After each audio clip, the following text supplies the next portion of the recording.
चला मग आज खाऊया नॉनव्हेज थाली. Hello guys, welcome back to Tanisha Kaykar blogs. तर आज होता संडे अँड आमचा मस्त प्लॅन झालेला की चला जाऊया नॉनव्हेज थाली खायला. आणि इथला ॲम्बियन्स बघू शकता तुम्ही, किती मस्त आहे, किती मस्त वाईब्स देतोय.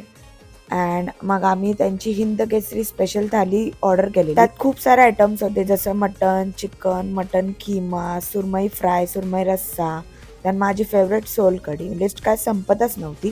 आणि आमच्या हिमाची आणि वंशाची मारामारी होणार नाही असं तर कधी होणारच नाही. मस्तपैकी आम्ही जेवलो आणि खूप साऱ्या गप्पा मारल्या आणि एन्जॉय केलं. पण आमचं मन काय भरला नव्हता, कारण की आम्हाला जी गोष्ट पाहिजे होती ती आम्हाला इथे नाही भेटली. आम्ही पोचलो स्कायडेकला आणि तिथला ॲम्बियन्स तर अजून मस्त होता. तिथे मग आम्ही रुमाली रोटी खाल्ली, जीच आम्ही शोधत होतो आणि ती आम्हाला फायनली भेटली, जी आमची खूप फेवरेट आहे. आमच्या हिमावंशूची मारामारी तर काय थांबणार नाही. चला भेटूया नेक्स्ट ब्लॉगमध्ये, तोपर्यंत बाय बाय.